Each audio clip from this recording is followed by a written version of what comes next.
Dua wanita ini orang abadi. Mereka digantung selama 10 jam. Tapi masih hidup. Kerumunan di sekitar mereka semua sangat ketakutan. Orang-orang di gereja menganggap mereka penyihir. Jadi memutuskan untuk mengeksekusi hukuman mati mereka berkali-kali. Tapi keduanya masih hidup kembali. Jadi orang-orang gereja datang dengan cara lain. Salah satunya dikurung dalam sangkar besi. Dan diikat dengan rantai. Mereka mencekiknya dengan tali. Lalu melemparkannya ke laut. Biarkan dia tenggelam di dasar lautan. Setelah dia hidup kembali, dia terus ditenggelamkan. Hal ini menjadi siklus abadi. Dia tidak akan pernah bisa keluar dari sini. Penderitaan seperti itu perlahan-lahan menyebabkan dia menjadi gila. Tak lama kemudian, salah satunya telah melarikan diri. Namanya Andi. Selama ratusan tahun ini, dia telah berusaha menemukan temannya yang terkunci di peti mati. Tapi ini sangat sulit. Dia mencari untuk waktu yang lama dan masih belum ada hasil. Pada saat ini, dia sudah menciptakan pasukan abadi yang berspesialisasi dalam menghancurkan organisasi teroris.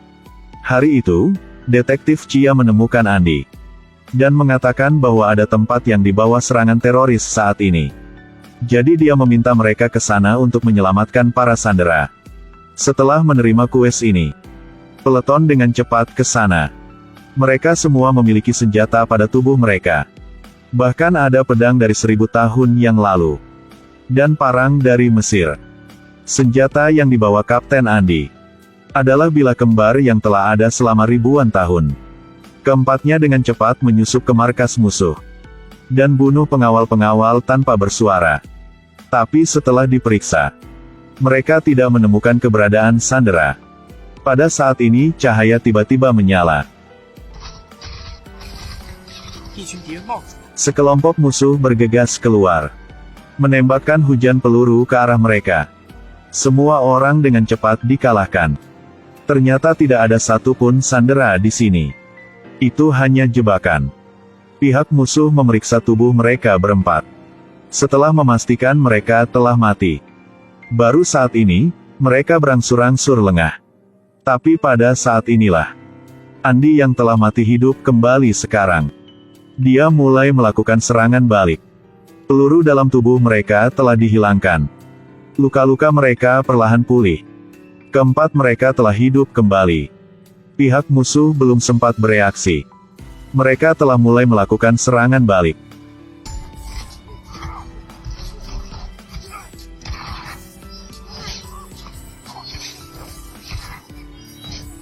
Semuanya mengambil senjata mereka.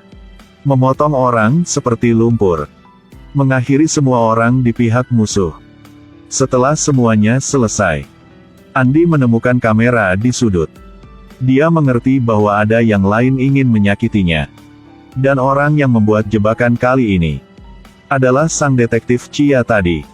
Sepertinya dia telah menyelidiki makhluk abadi sepanjang waktu. Video ini bisa membuktikan keberadaan mereka. Dia segera menghubungi bosnya dan berikan kepada mereka video tentang orang abadi. Bosnya sangat tertarik dengan hal ini. Dia memutuskan untuk menangkap mereka untuk penelitian. Peleton Andi sudah berganti baju baru saat ini. Dia memutuskan mencari detektif Chia James untuk memberinya pelajaran. Di sisi lain, di medan perang, tentara khusus bernama Neil sedang dalam misi. Ketika Neil menangkap teroris, dia diam-diam diserang oleh musuhnya, yang dipotong di leher. Dia langsung mati di tempat. Tapi kemudian dia dengan cepat sadar kembali. Hal ini buktikan bahwa dia juga abadi. Dan tindakan ini dirasakan oleh makhluk abadi lainnya. Mereka berempat terbangun pada saat yang sama. Andi memutuskan untuk pergi menyelamatkannya. Keesokan harinya, luka di leher Neil menghilang. Tanpa bekas. Mata rekan-rekannya menatapnya. Seperti mereka sedang melihat monster. Atasan memutuskan untuk mengirimnya ke lembaga penelitian. Tapi dalam perjalanan, Andi tiba-tiba muncul. Dan membuat kelompok orang ini pingsan. Lalu langsung bawa Neil pergi. Dalam perjalanan, Neil telah sadar kembali. Dia menendang pintu hingga terbuka dengan kakinya. Dan keluar dari mobil. Ketika Andy mengetahuinya, dia dengan tenang keluar dari mobil. Dan langsung menembak Neil hingga mati. Setelah dia hidup kembali, Andy memperkenalkan dirinya. Dan berkata dia akan menjawab semua pertanyaannya. Tapi pertama-tama Andy harus membawanya yang meninggalkan tempat ini. Mereka berdua dengan cepat berkumpul kembali dengan yang lain. Melalui percakapan ini, mereka menemukan bahwa rekannya telah hidup untuk waktu yang lama. Nicky dan Ron telah hidup 1000 tahun. Sebastian juga berusia lebih dari 500 tahun. Andy berusia lebih dari 2000 tahun. Di dunia ini, setiap beberapa ratusan tahun, orang abadi akan muncul. Dan Kapten Andy akan mencari mereka. Tapi mereka bukan orang yang abadi selamanya. Pernah ada seorang abadi yang hidup selama lebih dari 500 tahun. Kemampuannya tiba-tiba menghilang. Yang mati di depan Andy. Tapi yang lebih mengejutkan adalah, ada salah satu dari jenis mereka juga terkunci di peti mati besi. Lalu dibuang ke dasar laut. Setelah melalui berkali-kali hidup kembali. Dan lagi mati tanpa akhir. Hidupnya benar-benar tidak sebaik mati. Penderitaan seperti ini buat makhluk abadi lainnya merasa takut. Jadi apapun yang terjadi, mereka sama sekali tidak akan biarkan yang lain berhasil menangkap mereka. Mendengar cerita yang begitu tragis, Neil merasa sangat takut. Dia langsung berlari keluar. Andy mengikutinya untuk menghiburnya. Tapi pada saat inilah, sekelompok tentara bayaran bersenjata perlahan menyelinap masuk. Dan langsung menyerang mereka dengan senjata. Ketika Andy tiba di tempat, Sebastian telah diledakkan berkeping-keping. Butuh waktu yang lama, dia hidup kembali. Ternyata James membawa serta bawahan-bawahan bosnya untuk menangkap Nicky dan Rod. Setelah mengetahui situasinya, Andy sangat marah. Dia menemukan bahwa tentara bayaran belum pergi. Dia mengeluarkan pedang harta karun. Lalu bertarung sendirian dengan puluhan orang. Setelah sesaat, orang-orang itu telah dirobohkan. Setelah selesai, mereka bertiga bersembunyi di gua rahasia. Untuk hari berikutnya menyelamatkan rekan-rekan timnya. Tapi Andy tiba-tiba menemukan bahwa lukanya dari pertempuran tadi belum menutup. Membuktikan bahwa kemampuannya perlahan menghilang. Tapi dia tidak memberitahu rekan satu timnya. Sendirian merawat lukanya. Keesokan harinya, ketiganya menemukan tempat James. Ketika mereka hendak mengambil tindakan, Neil langsung menyerah. Dia ingin hidup dengan damai. Andy juga sangat enggan. Tapi dia menghormati pilihan Neil.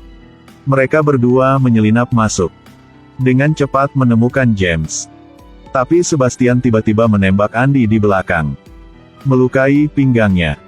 Dan mengikatnya. Andy berjuang dengan sekuat tenaga. Dia menanyai Sebastian mengapa dia harus melakukannya. Ternyata dia sengaja pura-pura ditinggalkan. Tujuan utamanya adalah untuk menangkap Andy. Sudah lama, dia tidak berniat hidup lagi. Dia ingin mengetahui rahasia keabadian. Melalui penelitian James dan bosnya. Dan temukan cara untuk membuat dirinya mati. Tapi baru sekarang dia tahu. Luka Andy tidak bisa pulih diri lagi. Pada saat ini, bos juga membawa orang datang. Sebastian juga dikendalikan. Dia mengatakan kepada sang bos bahwa kemampuan Andy telah hilang. Dan berharap dia akan melepaskan Andy. James di samping menyarankan itu. Tapi bosnya tidak peduli. Tapi langsung membuatnya pingsan. Lalu bawa keduanya pergi. Mereka diikat di ranjang. Sang bos ingin melakukan tes pada tubuh mereka. Sampai dia bisa menemukan rahasia keabadian. Di sisi ini, Neil telah kembali untuk membantu. Dia sangat khawatir tentang keselamatan rekan-rekannya. Tapi dia menemukan bahwa hanya ada James di ruangan ini. James sangat menyesal atas apa yang dia lakukan. Dia mengatakan alasan sebenarnya kepada Neil. Ternyata James selalu menyelidiki makhluk abadi. Dan menemukan bahwa mereka telah berjuang selama berabad-abad untuk melindungi umat manusia. Misalnya, mencegah bom nuklir menghancurkan umat manusia. Berkat orang-orang abadi, mereka memiliki kehidupan yang damai seperti sekarang. Istri James meninggal karena sakit. Dia ingin mempelajari rahasia keabadian untuk menemukan cara menyembuhkan penyakit dan memberkati umat manusia. Tapi dia ditipu oleh bosnya. Bosnya hanya menginginkan rahasia keabadian. James sekarang sadar. Dia dan Neil pergi ke perusahaan bosnya. Neil sendirian ke atas untuk menyelamatkan orang. Tapi tak lama setelah dia pergi, dia bertemu sekelompok tentara bayaran. Sisi musuh menembakkan peluru-peluru ke arahnya. Tapi tanpa mereka tahu, Neil jugalah seorang abadi. Makin dia bergerak maju, makin banyak musuh yang dia temui. Dia terkena beberapa peluru di tubuhnya. Tapi tidak ada yang perlu dikhawatirkan. Orang normal sama sekali bukan lawannya. Segera dia mencapai laboratorium dan berhasil menyelamatkan keempat rekannya. Mereka akhirnya memaafkan Sebastian. Dan kemudian mereka bergegas keluar bersama untuk membalas dendam pihak musuh. Mereka bekerja sama untuk saling mendukung. Gunakan tubuhnya untuk mendukung Andy. Bersama-sama mereka naik ke atas. Cepat tangani kelompok tentara bayaran. Tapi mereka masih belum menemukan sang bos. Lihat ke bawah, mereka melihat sebuah mobil pergi. Mereka mengira sang bos ingin melarikan diri. Mereka dengan cepat turun. Tinggal Neil dan Andy. Mereka berdua di atas berbicara tentang masa lalu. Pada saat ini, sang bos tiba-tiba muncul. Dia memegang pistol di satu tangan dan kapak di tangan lainnya. Perlahan mendekati keduanya. Dia menembak Neil. Mengambil kesempatan ini, Andy dengan cepat merampok kapak dari tangannya. Lalu lemparkannya ke arahnya. Sang bos masih mau tembak lagi. Neil dengan cepat berdiri untuk memblokir jalur peluru. Dan mendorongnya ke bawah.